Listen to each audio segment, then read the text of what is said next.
author of the Phoenix Conspiracy and neighborhood renowned chess player, or at least apartment building renowned. Making this video for my friend Matt, who's in Japan. He is there for the Olympics, so I haven't seen him in a while. He's doing the samurai sword throwing competition, I think. Feel free to correct me, Matt. So without further ado, I had the black pieces. I went against a player who was Russian. His name's Russian Man, just because the app I was using to play on just told me he had a male avatar and he had a flag of Russia, so made an assumption there. All right, let's just jump right in. So he opened with e4. This is the king pawns opening. I describe it more in a different video. Obviously the main idea, getting these pieces out, putting some pressure on these squares. It's a very aggressive opening. It's probably the most common opening for white. It's definitely what I play, I think, every time. There's a few responses to this. The most common one is this among, the really high level players and the people who want to pretend to be really high level. But I actually prefer a different opening, which is more common in the 1800s, which is this. So basically, this is challenging white for the center. I'm attacking these squares just like he's attacking these squares. I want my queen and bishop to be able to get out if I want to use them, develop some pieces, get castled. He wants to do the same thing. White has the advantage, arguably, because he got to move first. So he does the most common thing, which is to bring out the knight and attack this pawn right here. And the standard response to this is usually this. Black essentially needs to defend this pawn is the conventional theory. Can do it this way too. Or black can attack back. And I tend to be more of an aggressive player. So I play what's called the Petrovs sometimes. And that's what I did in this game. So he's attacking me, I'm attacking him. A lot of times how this goes is white will take this, and black's tempted to take right back. And that can be okay, but that's very easily to fall into a trap that you want to avoid. So I usually would end up playing this. He'll usually retreat, I'll take. He'll want to try to pin the piece, and then I'll have to play something like this. And we end up in kind of this sort of situation, very even, very balanced. But in this particular case, white decided instead of attacking, he wanted to defend. He decided to take care of my threat first. So he played that, and that's fine. I think if I was defending it, I tend to prefer putting the knight out, getting another piece developed. I feel like this sort of blocks in this bishop. Whoops. So he doesn't. Bishop apparently moves like a knight. So he just can't really go anywhere. But because he did that, I now need to defend this piece. So I decided to just bring out this knight. So this is called the two knights defense. It's perfectly good. It's very common in the 1800s. I don't see it a lot played. I don't even particularly like it, but what I do like about it is that it's just getting another piece developed. All right, moving on. So he plays this move. This is a weird move, I think. It does nothing. I mean, it takes away this square. So I guess he was afraid that this knight could come here, be a potential threat there.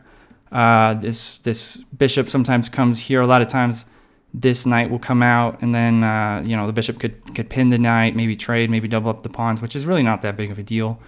Depending on the situation, it's kind of, I don't know what he's defending here, but he basically, how I see it, is decided to give me a tempo. So now I can be the one setting the pace. So it's like I'm the white pieces now.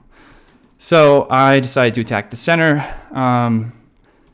My thinking in doing this is if we end up trading things down, it could very easily open up this file, and then I can switch the queens, which forces his king to move. He loses the ability to castle. That could happen.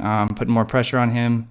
I'm expecting when I play this move that this trade is going to happen, and when it does, I have two options of how to take it. Arguably, the knight's the better option, but in this case, that is what's played, and I decided to bring out the queen. I think my thinking was that I would maybe put the bishop there and kind of double up these attacks. But obviously, he's going to play this move. That's what I was expecting. So there's really not an advantage in bringing the queen out. I think I just sort of arbitrarily played it. So he does. He attacks, and having this pawn here does take away this square. I can't just pin the knight to the king, so I do have to deal with the attack on the queen. and so I have to move the queen. There's really not another option. There's not an attacking option, unfortunately. So to move the queen, really, what good squares do I have? I mean, I can go here, block my bishop. That's not so good. Go here and get captured. That's not so good. Can go here, and that does pin the knight, but it's kind of, I'm not a big fan of having the queen over there. That's just not an attacking idea that I tend to develop well. I don't really like it much. So I just decided to put the queen back. So that gave him back the tempo. So now white, again, is leading in terms of the pacing of the game. We're both equally developed, but it's his move, so he's up a tempo. So he plays this, which, he's developing a minor piece. He's pinning this knight to this queen. Again, it's not a big deal. Even if he were to trade out and I end up doubling these pawns, I can still castle, long castle over here. It's not a big deal. It'd be given another pawn supporting the center, maybe open up this file for this rook, which could potentially attack his king if he's going to short castle, which most players tend to do. So, I mean, it's not a big deal. He's up in terms of he's got one more piece developed than me, but it's my move. But I decided to develop my bishop to here. And the reason why was I didn't really want to double these pawns. I expected he probably would do a trade here.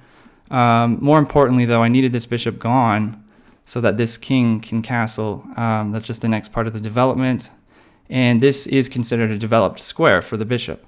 When the bishop is behind the pawns, obviously that's undeveloped, it's blocking the king, but it's also garbage. He can only really go nowhere. At least this opens it up. So he's defending the knight, he's taking away the pin, he's still able to influence these squares. And because this piece is only attacked by this knight, and it's defended by this knight, there's not really any concern about the fact that this bishop is stepping in front of the king. Eventually, the idea after castling is more than likely to put this rook on right here, because this file is going to, it's already half open file. It's definitely going to open up.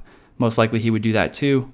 But anyway, my intention here is to castle. So he brings out his bishop, and like I had previously said, he had really blocked his bishop. There's nowhere for his bishop to go. He clearly wants to castle as well. Sorry, I'm learning this app and these arrows and stuff, so that's why you're seeing weird stuff and weird colors. I'm trying stuff out. So the king to here is a bad move, but I'm just kidding. Anyway, so because his bishop had nowhere to go because he had blocked it with this pawn, like I had just said, that is still a developed place to be. He's defending his knight. This could open up. This pawn could get pushed and really open up this diagonal. But clearly he wants to castle, and so do I. So again, he's up the tempo, but in terms of he's got all his minor pieces developed, I still have one that's not developed. But I don't know that these pawns are really doing him too many favors. So anyways, I decided actually before I castle to put pressure on this bishop. And part of the reason why was I wanted to kick him from that square. And I also kind of wanted to see whether his intention was to trade this piece, or to, he could retreat it.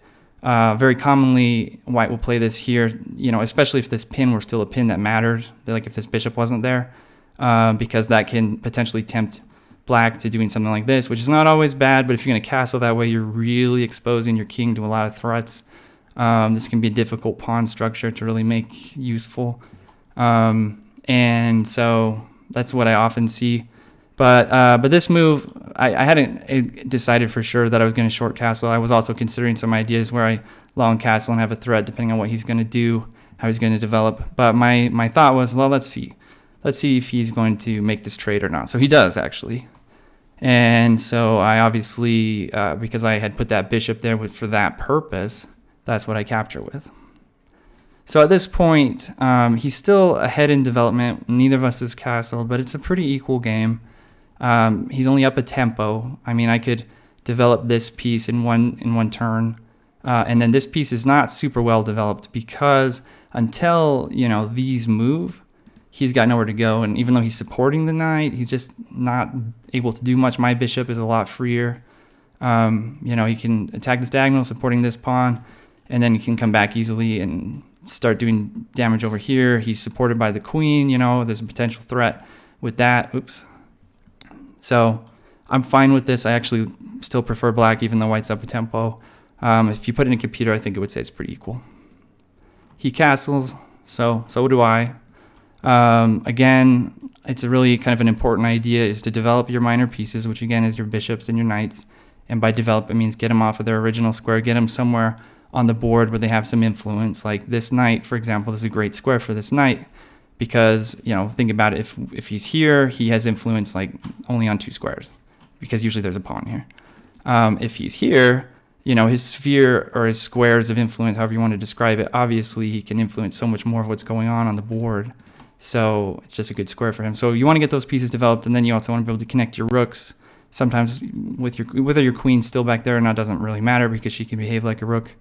But this, this rook could potentially be attacked without being supported by this rook because this bishop's not developed yet, and this bishop's not really able to do anything, even though he's got 1 diagonal because this pawn is gone. So white arguably is slightly ahead, but again, it's just by 1 tempo. But all right, so he plays his rook to here. This is a half open file. It's an obvious spot for where you're going to want a rook. So I do the same, not just to support this pawn, but because it's likely that this is going to open up. And it's just good to chess to have you want your rooks to be able to be on open files or on files that are likely to open up or that are half open, and especially one in the center. So it's very, very common to see the rook after being castled moving to here with the idea of some potential threats. But currently, his bishop, it just has nowhere to go, and it's just totally blocking the usefulness of this rook. Whereas mine is already supporting this pawn, making, I have three defenders on this pawn, against 1 attack. I could potentially push this. It would still be supported. At that time, it would only be supported by this, but, I could support it in terms of if I wanted to draw this pawn away, maybe I've got some threats coming here, might develop my knight to here, force an exchange, threaten this guy if I wanted to, potentially threatening this pawn, because this is already defended. The knight is no longer needed there. Again, that's a great square for the knight, but that's a great square for the knight as well, maybe even better. So I matched his move, but not because he made it, but just because I also want that file. So then he does this move, which is, I think, kind of the purpose of it is to open up this bishop who had nowhere to go. This move does not really improve his knight's influence. Where his knight was, he's attacking here, he's got some influence. It just doesn't really, I don't know. It's not bad exactly, but it doesn't achieve anything. I feel like it's sort of a wasted move, and I think it's something he kind of forced himself to do because he wants this rook to be able to influence this file, and he wants this bishop to be able to move somewhere and be able to influence stuff and not just be stuck right there. And so I think that's why he did it. Otherwise, I'm just kind of mystified by this move. So that's fine. I like it when the other player does a move that doesn't seem to progress anything. So I just continue my development, and I decided to put this bishop here, partly because this is not a good square for my bishop, with both of these guarding this diagonal. And I'm thinking of moving this knight. I'm thinking maybe, this could be a square that his knight might be angling to get to, or this knight might be angling to get to here.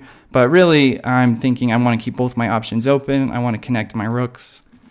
And just kind of, I need to see what he does in terms of whether I want to develop my knight. So that's why I moved my bishop to here. So now I'm fully developed in that sense. But I don't have an attack yet. Okay, so he plays this. Now, keep in mind, he could have, if we go back 2 moves, he could have played this knight to here immediately. But that's not what he did. He decided, I'm going to open up my bishop, and then I'm going to put that knight that was there to here. So that's 2 moves to achieve this threat. And that's assuming that his goal with this knight is to threaten this bishop. That's not obvious, but it's likely. I mean, there's not a whole lot of really useful things that the knight could be putting pressure on to spend 2 moves to achieve.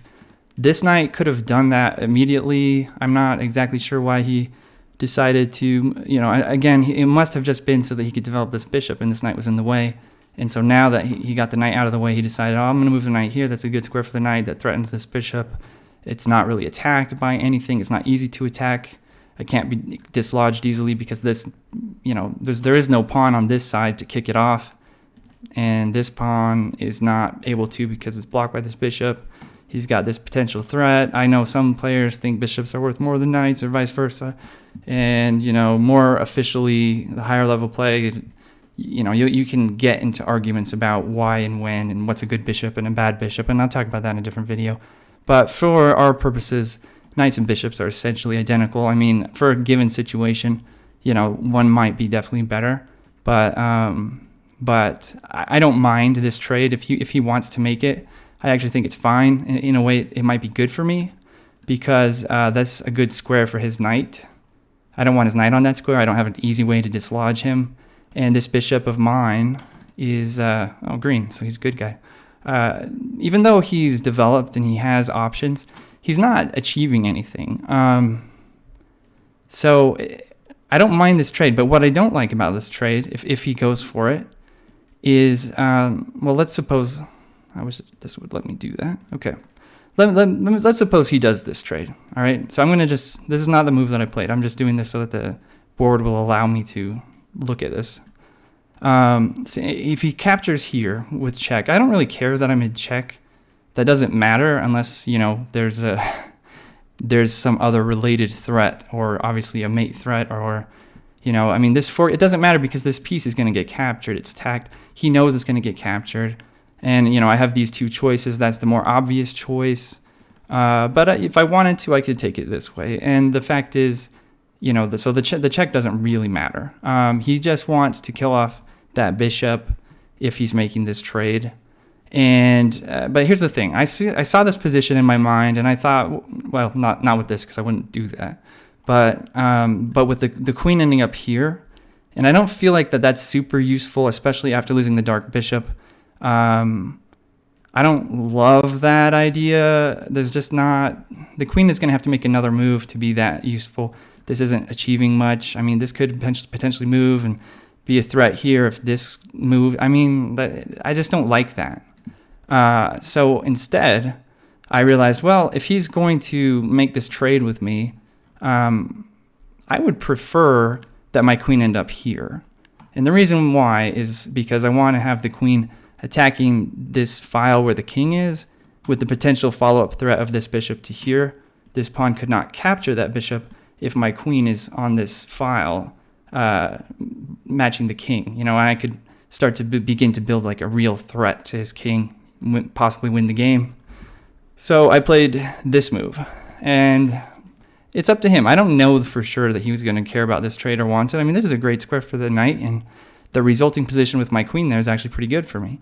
So, I mean, I can't count on him to do that, but this also serves the advantage of the bishop wasn't achieving much there. So now with the bishop here, there are some more possibilities. Whoops, that is not how bishops move. There are some more possibilities with what I can sort of create and assemble in terms of like building an attack. It's a better square. And I mean, I might be able to put it here, have it anchored by this pawn. That is not how it would face. Anchored by this pawn, maybe he weakens his pawn structure to kick the bishop out. Maybe that creates an opportunity this bishop slide in. Could bring the queen up. Still don't love the queen there, but with the bishop blocking the queen, that's not even an option to bring the queen there. So this is just better. And then if he does decide to take, then I have the queen lined up against the king, like I was saying. And that's what he does. So he takes it. So I capture. And again, this is my idea. First, second, this cannot recapture. And then, it's threatening checkmate. And there's not, I mean, he can defend it, but it gets dangerous for him. So he sees that and he moves his queen here. Now, this is not a good square for the queen. He obviously wants to trade queens. And if we trade queens, like if I capture his queen or let his queen capture mine, the resulting position is just better for him. My threat's gone. A piece that was just way back here not doing anything. Even worse, actually, this square is off the board. My active queen is gone. And while it's not, clear that white's winning, that's definitely better for white than me avoiding this trade, because this queen is actually doing something and this queen is not. And this queen's influence is really super limited. I mean, it's blocked all over the place. and not easy to get into the game. Even if he were to develop this, this pawn to try to get the queen out, it's blocked by this pawn too. So, it's maybe he wants this diagonal. Maybe that's worth it to him. But I think he wanted to trade, and I did not. So, wanting to preserve this attack, what's left to me? Well, that's death. That's death. And that's death. That's not death. So, that's what I played. Kind of keeping in mind, well, what are his threats? So I want to be building my threat. My threat's obvious. He's going to most likely defend against it. But it's important that I'm paying attention to what he's doing. And the fact that he's moving his pieces to these squares where they're not really doing a lot, it kind of buys me time. I have more moves than him in a sense, because for him to create a threat, like for instance, this knight could go to these squares, threaten this, and could fork these rooks or something. But that's going to take time to build. This bishop has got to move somewhere before this rook can really have any influence on this file. This queen is just terribly placed. I mean, that might be an okay square, but again, that's just like another move to try to get the queen active. I mean, I suppose, here, that ends up being potentially good if backed up by the rook, depending on what's going on here. But that's really not how things are looking like they're going to develop. This bishop needs to get active. There's not a lot of good squares for the bishop, and he doesn't want to go back. I mean, that would be terrible. He really needs to probably start developing this, get this bishop out here, or else move the bishop to here and defend against this threat, while also potentially attacking here and supporting this kind of an attack. But I see him as kind of all boxed in, especially with the queen on this just terrible square. So I'm feeling pretty good. I think black has the edge here. I definitely would prefer the black pieces.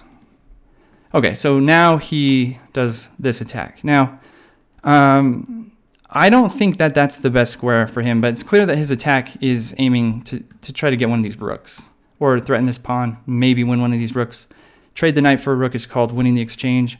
It's usually a good thing. A rook at the end game is way more valuable than a minor piece, but until the end game, a rook is not necessarily valuable, and trading a rook and a knight is not always a bad thing or an advantage, depending on what you're trying to do. But generally speaking, I don't want to let him just take a pawn and a rook for a knight. So I'm not concerned. Oh, also I wanted to say that I don't even think this is the best square for him to do that idea. If we go back, he had this option too, and I think this is a better option. It has the same attack. I mean, that's just as deadly. Making this threat, it's not attacked by anything. You could say that, well, maybe this opens up something, but then the knight can just move. So it would be at least one move before this bishop could threaten this. So you might be thinking, well, why is that better, arguably, than this one? Because he's just as safe there. And the reason why that's better is because if he goes to here, if I chose to defend against this, one of the most obvious ways to defend it would be this, and that basically kicks the knight. He can defend the knight, try to anchor the knight. There's stuff that could happen. This is gone, but if he moves to here, he's still proceeding with his same attacking idea, but I can't defend it that way without losing the queen. I mean, that would just be stupid. And so it seems like a better way. And then also, I mean, I don't want to speculate too much about what he might be trying to do with trying to develop this bishop and getting these pawns gone, but it seems like a better square for this attack. Not that it matters, really. So he played this. Now, this is where the game gets really interesting, I would argue, because the fact is, I don't really care about these rooks and this pawn. If I can checkmate him, then it doesn't matter, right? The rooks are really good in endgames, but they don't mean anything if there's no endgame that happens. And so I still have this threat. So instead of defending right away this, his attack, I decided to proceed with my attack, because my attack is a lot scarier. That doesn't mean that he can't stop it.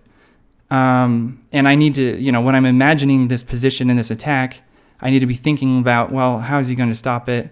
And then what's my follow-up move, because this is still a threat. And I mean, there's other things he can do. But because this is a threatened checkmate, he's got to deal with it. If he doesn't deal with it, then game over. and where his threat against me is like winning a rook and losing the exchange, or me losing the exchange. I don't really care about that. For me, I see this as an opportunity. Like, well, that's going to take at least 2 moves. Maybe I can use those moves as free moves where he's not doing anything that's threatening my king, and I can maybe checkmate him. So I decided to play this, and of course he's got to defend it. And there's a few ways that he could defend it, but really there's essentially 2. He can defend it with this piece, or he can defend it by moving this, which I think is the more obvious thing to do. But maybe he doesn't like that that's, really keeping his king locked in. Maybe my queen somehow ends up on this diagonal with other follow-up threats. Maybe my knight starts to get in, do some damage up there. I don't know why he didn't do that. That's what I totally expected him to do. And if he did do that, I would have to deal with this, which again would probably be something like this, or maybe I would come over and kick him off with the queen since the bishop's perfectly safe. But what happened was he decided to defend it this way. So initially that actually looks like that's an okay move, right? I mean, I can't checkmate him. The bishop's defending it. The pawn is still guarding the king, so the queen isn't, the king's not in immediate danger. If this captures, then this captures. If this captures, then this captures. He is safe, it would appear.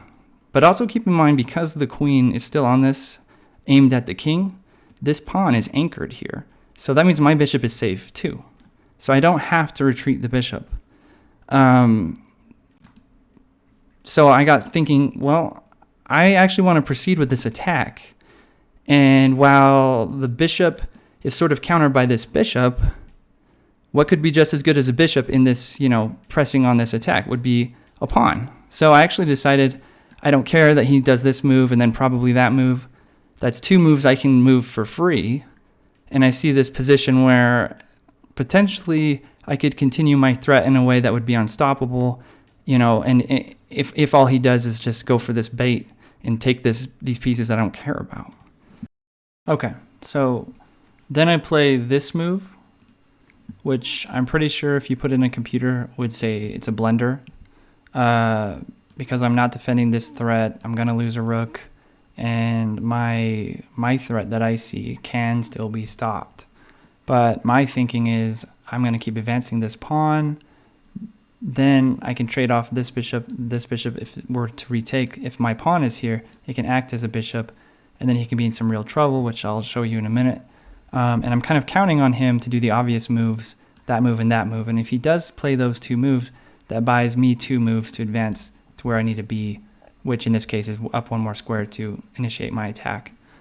So he plays this. Now, I would argue this is the last position that he's in before it starts to be really bad for him. And I think this, again, if you put it in a computer, most likely a computer would say White's winning here because he has no urgency to take either of these rooks.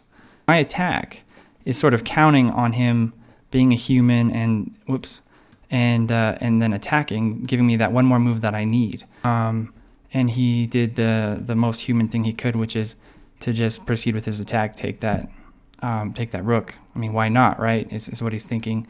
I just took this pawn, I've got this fork, might as well take the rook, win the exchange. He's probably expecting this rook to slide over like this, something like that. And then things aren't necessarily, as bad for him. If I played that, then, he's got time to defend himself several different ways. And it's not going to necessarily be any kind of checkmate threat. So, but I was counting on him to do that. I thought he would. And these pieces don't mean anything to me if I'm building my checkmate threat. If I can get him before the game, before we get to end game, then who gives a crap about that rook, right? So he takes it, and then that is his mistake. And then I play, see if you can see it. But I think it's a really good move. I'm going to assume that you found it. It's this. And so here is where White is in some real trouble. And I don't think he realizes it until the next move. But if you just take a look at this, this queen is going to have a revealed check on the king. That's dangerous. with a follow-up of checkmate, this king can't go anywhere. And then, obviously he was planning for this capture, but when this capture happens, this bishop is anchored to the king, and now this pawn is attacking that, threatening checkmate. This bishop can't go anywhere. And it's at this point that I think he notices he's in some really big trouble. And I think that this is a forced win for black. I think that it would be really hard for white to escape, but escape he tries. And so he does the only thing really available to him at this point, which is to start retreating the king. This piece can't go anywhere. It wouldn't move that way anyways, but he can't move this bishop. It's anchored. There's no other blocking pieces available. This rook's not going to do anything. The queen can't really go anywhere useful at this point because now it's too late to move there because checkmate. So it needs to influence this square, and there's just nowhere for it to go that it can do that meaningfully.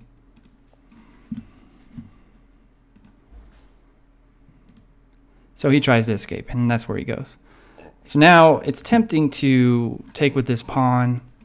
It's a wrong move, but for a moment I considered it because you're thinking, that puts him in check again. Puts him in check again. Maybe I can promote, defended by the queen. Get some material, chase off his king, whatever. It's just a cool idea. It's always fun to promote a pawn, but it's not a good idea in this case because if I do, he could just put his king there. I can't get this pawn out of the way. That's not obvious how to do that. The queen is now not able to attack the king in a meaningful way. Sure, these squares are influenced by this pawn, but it doesn't matter if I can't get anything else in there. These pieces can start to come out, defend his king. I'm now just down this rook that I won't have later for the endgame. That's definitely going to happen at this point. It's just not going to be a good situation.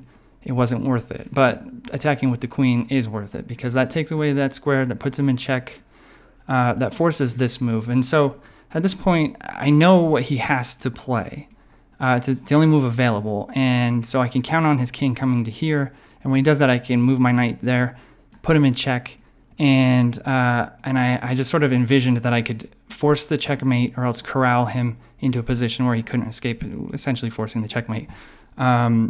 I kind of was hoping he'd go here. I had this idea that my knight comes here and I can really start to threaten him. And, suppose he tries to block with this. That's going to be checkmate. He doesn't have to do that, but there's some real danger for him there. Pretty much no matter what he does is going to be bad as checkmate. Well, it's going to be checkmate. You see what I mean? So it's just about corralling him, and he sees that, and so he avoids that square. But there's not a lot of options for him. So when he retreats, let's go back to where the game was.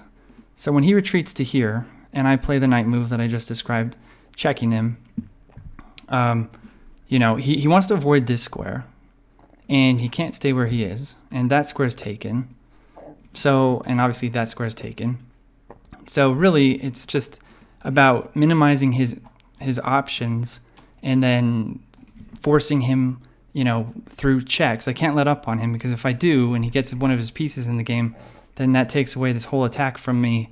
I've got to push him to the kill. So I need to finish him off. So I can kind of corral him based on what I know is available and what squares I'm taking away. So he plays to here. Ultimately, he didn't like the idea of coming here, and because that's the obvious follow-up. That's just going to be really dangerous. So he wants to avoid that. He wants to avoid this, like we discussed. So he plays here, thinking that that's going to be better for him. But again, he doesn't really have the choice because this knight's also supporting this square. So I can just check him, take away these squares, and it's essentially forces him to that square that he was trying to avoid. So he goes there, and I capture this pawn with check, like I knew I could. Again, this would be great if he moved here. I would love it because there's just, this is gonna be checkmate. So so then he'd have to. It's not a great situation. He's trying really hard to avoid that square. So when I check him, I think that's why he came here. Like I had just showed you, he could still have avoided, didn't have to block with the rook, but he would end up on this square. So I was counting on essentially him being on this square with this file open and this rook available. This knight is still defended, multiple ways. This is all taken away from him, this square, so by the queen. So he can't get these pieces involved to block this check that's and then I can keep putting him in check and sort of pulling him out either this way or this way to sort of corral him into a checkmate while these pieces sit back and do nothing, and it's like they're out of the game. I might as well just be up those pieces. That's my plan. So I check him. And again, that's taken away, that's defended. So he doesn't have a lot of options. That's taken away by the knight. So really, he has only one option. So that's where he moves. And so again, I want to keep putting the pressure on him. I can't send the queen this way for obvious reasons. This might have been an interesting move. That checks him, defended by the queen, win a piece, capture back, force a checkmate. But I decided to just push this pawn, which is not defended. And I want him to take it. I want to drag him over to the side or over here where I can use these pieces to force checkmate him without, any of this being able to get involved. Something like this could be interesting, but it gives a chance for these pieces to get involved. And I, didn't really want to look into the situation that I knew for a fact I could avoid by just keeping him locked out. This rook is keeping him from going this direction, so he can't go back. And so even though he doesn't have to take this pawn, he's running out of places he can go. He can't even go there because of this knight. So it's just can't go there either, and he can't go there either. So really, it's just keeping his options as few while activating my pieces until I can kill him without letting him have a moment to bring these guys in. He chose not to capture. Again, I think he's thinking something like this: try to get these pieces out, try to get his king safe. Obviously, before his king could go anywhere, he's gonna have to boot this knight. But if he brings this out, maybe he can get this queen going somewhere, or else it's just obvious to him that I want him to take this and just make him completely exposed. Maybe he can use this to prevent something like this and kind of hide behind it or whatever. But while it's alive, it is taking away this square. In any case, it doesn't really matter to me. I just send in this pawn. So he is in check. So now he has to do something. He could take this. That's not defended. This is defended. And this is taken away by this. And this is taken away by the knight. So now he has to take it. So just like I wanted. So I pushed the attack. And I chose to do the knight in this case for a couple of reasons. One, I don't care. I actually want him to take this pawn. So I don't care that the knight's going away, can't defend that. But more importantly, I need this diagonal available for my queen so that she's not just stuck back here. She's a really important piece for achieving this checkmate. And by keeping him in check, in a way that he can't do anything but move his king because he's got nothing developed able to stop whatever I'm checking him with. It really limits his options. I mean, that square is gone, that square is gone. So what's available to him is pretty limited. And now my queen can come out, and so he takes it, and then I move the rook, keeping him in check. And I don't even care that he can take that knight. I'm just sacking pieces right and left because all I need are these two pieces and him exposed. And that's just essentially what's going to happen. All these squares are taken away because of this check. That's taken away while the knight's alive. So if he takes a knight, that'll pull him away from this. So he's away from this file too. He can't go there. The queen's going to come down on that diagonal, and it's covering that square. He could attempt an escape. I can come down this way. That's going to be checkmate. So he takes the knight. He really has no choice. But now you can see his queen or his king completely exposed. Every single square around him is naked. This is his only piece that might be able to come into the game, and it only has influence on these squares. And so I don't need to be on these squares to kill him off with these pieces. As you see here, it's just a matter of corralling him. And at this point, it should be obvious to him. He can hope that I land there or there, and then, maybe have a comeback, but that would be my mistake to make. If I had the white pieces here, I would have resigned. But anyway, so I check him. He attempts to escape. He really can't go very many places. He knows he doesn't want to go sorry, in this direction, because it's just going to corral him. And he's probably hoping desperately that his king kind of going in the direction, stupid arrows, in the direction of his army. Maybe he can get his something involved somewhere. If I just let up on him, get something in the game, but I'm not going to let him. And because, again, this is a good square for this pawn. It really comes down to having your pieces developed on squares where they have meaningful influence. So I can just bring the queen back. The queen's defended. His king can't capture. He, again, his pieces are just sitting there watching as spectators, nosebleed tickets. And it's basically just his king against whatever I have. So it's hopeless for him. So I just kind of corral him back. I mean, where else can he go? This square is taken away by this pawn. So that's the only move available. And so I check him again. That's defended. He has this move, and that's it. And so that's what he does.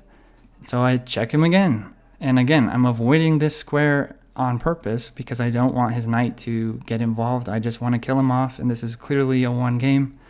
And he does the only move available, essentially. I mean, he could have moved here, but he sees what's coming. So I just check him again. And then these, are still taken away from him. Now these are. So is this. So his only move is there. Whoops. Is there. I'm starting to learn these colors. So he moves there. And obviously, this would be a mistake because that's the one square that his knight could still influence and defend him. So I check him over here. And that allows him exactly one move. And then if I were stupid, I could move my queen here, and then, he could save himself, and maybe that's why he didn't resign. But all I had to do was move here, and that's checkmate, and there's nothing he can do. The whole game turned on this whole notion of this attack, of me caring about this attack on his king, and him caring about this attack on my rook, and the one being more important than the other. So I need two moves to get this pawn to where it needs to be, which is this square. And it will take two moves for him to do this capture. And that's exactly what happened. He spent his moves in a way that I consider to be free moves for me, which allowed me to have this attack that by this point is unstoppable. There's nothing he can do. The last move he could have done to stop the attack, I would argue, would be here. And I actually think if you put this in a computer, it would say that white's winning right here because white can defend himself still. But not by taking this rook. And probably something like this would be best because, if this were to happen, like my goal is to get this pawn here with this threat, but this queen can now just capture that pawn. And in the meantime, while that was happening, this knight is still attacking both of these rooks. It's not possible for me to save both rooks. He can still win the exchange. And then I've also just traded away a bunch of material, and white's just winning here. And this queen can't really continue this attack. This is going to be white's game. But I wasn't thinking that he would do that. You don't want to play what's called hope chess, where you're counting on them to make a mistake, and that justifies your mistake that you made on purpose. But I didn't actually think that I didn't think about the fact that this queen could come here and take this pawn. Ultimately, I just didn't think that pawn was undefended in my mind when I was trying to imagine the position, and I was just really eager to push the attack.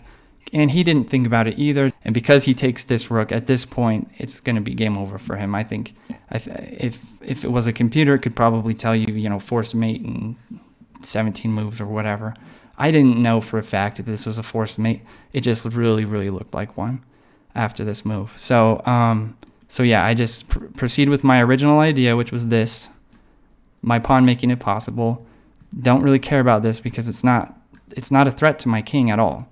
And his other pieces are just not on useful squares. Now this guy can't go anywhere. And so it's just a matter of lassoing his king with a bunch of checks, sacrificing, stuff as needed, like take a pawn, take another pawn, take a knight. I don't care, because it forces him into the corner where he is killed, and that is checkmate. So again, none of your pieces actually matter if if you're going to be put in checkmate, then it doesn't matter if you're up pieces. So, you know, you can count all the points you want in terms of material.